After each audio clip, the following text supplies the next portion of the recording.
Hello everyone and welcome back to another video from Homemaker. In our today's video, we are going to talk about Pilea peperomioides. These plants are popular house plants which are basically known for their beautiful, attractive coin-shaped foliage. These plants are basically evergreen perennial flowering plants which belong to Urticaceae family, and these plants are native to southern China at the foot of Himalayan mountains. And because they are native to China, these plants are also known as Chinese money plant, and because of their coin-shaped leaves, they are also known as coin plants or pancake plants. These plants can reach up to a height of 12 inches if they are provided with all the right conditions that they need for their growth. We will start with lighting conditions now. So light is very important for Pilea plants. These plants thrive in medium to bright indirect light. Indirect means filtered light.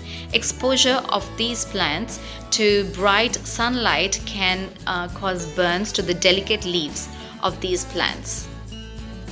So you can keep them indoors where these plants don't receive direct sunlight, so it has to be basically filtered light. And also make sure that whenever your plant is receiving light, you keep on you rotate them from time to time, because if you don't rotate your plant, one side of your plant will have beautiful foliage like this one, and the other side of the plant will be just completely bare, nothing on this side. So it will not give you the circular look. So because I was busy with other things, I could not rotate my plant, and that is why this plant, all the leaves are facing on one side only, whereas the other side just looks plain, nothing on the other side. So just make sure that you keep rotating your plant from time to time to maintain their circular look and to make them look more fuller and more beautiful. Like all other peperomia plants, these plants can also thrive in low light conditions. But the only problem is that if you keep these plants in the low light for a very long time, then they tend to become leggy, and the size of the leaves also remain very small, and you will see a bend in the stem as well. So and the bend comes because the plant is searching for light. So to avoid that, make sure that your plant receives enough of medium to bright indirect light, and you keep rotating your plant from time to time so that all the sides of your plant receive equal amount of sunlight throughout the day. So next is the soil conditions. So these plants prefer to be in a well-drained soil, and therefore the peaty soil is the best soil for them. So you can prepare a potting mix with some peat moss or coco coir. You can add a little bit of perlite and some compost or worm castings if you want, and you make the soil mix, and that's what is preferred for these plants, and that's what my plant has. As you can see, it's more of the coco peat and some perlite, and I have added compost in my soil as well. So basically the peat moss will help to retain the moisture that is required for the roots of the plant, and perlite will help in draining out the excess of moisture to keep the roots healthy and to avoid root rot. And and compost will help to provide nutrition to your plant. So next comes water. So these plants, because they're perennial plants, so these plants require medium amount of watering.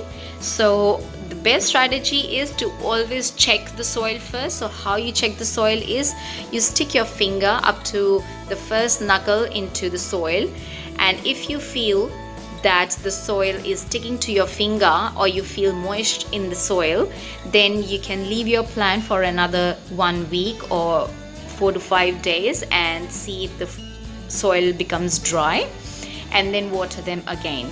Do not overwater these plants, because as you know, overwatering, it can kill your plant. It can cause root rot. So always let the soil to dry, the top soil to dry before you water your plant again. But do not leave the soil to dry too much, because if your soil dries too much, the leaves become very floppy, as I can show you here, this one.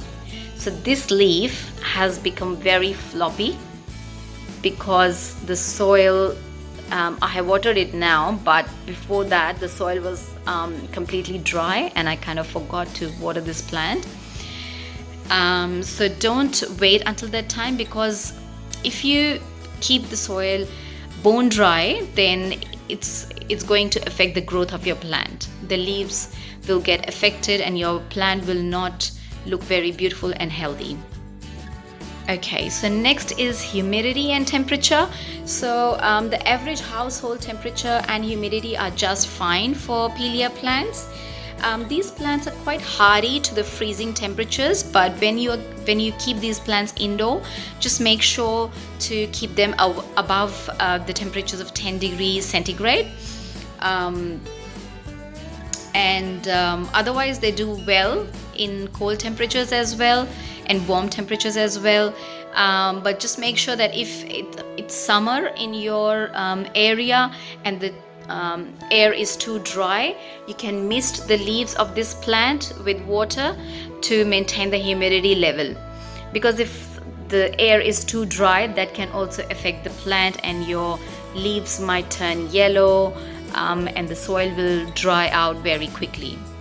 The next is fertilizing. So you can fertilize your plant with a balanced all-purpose fertilizer during the summer and spring season. You can also use seaweed solution. So 3 ml of seaweed solution in a liter of water, and you can fertilize all your house plants. Next is toxicity. These plants are very pet friendly, so these are not at all toxic to cats and dogs and even humans. So even if your babies or young children, they munch on the leaves, don't worry, these plants are completely safe indoor house plant. So next is repotting or potting your Pilea peperomioid. So I would suggest to repot your plant during the summer time or spring season,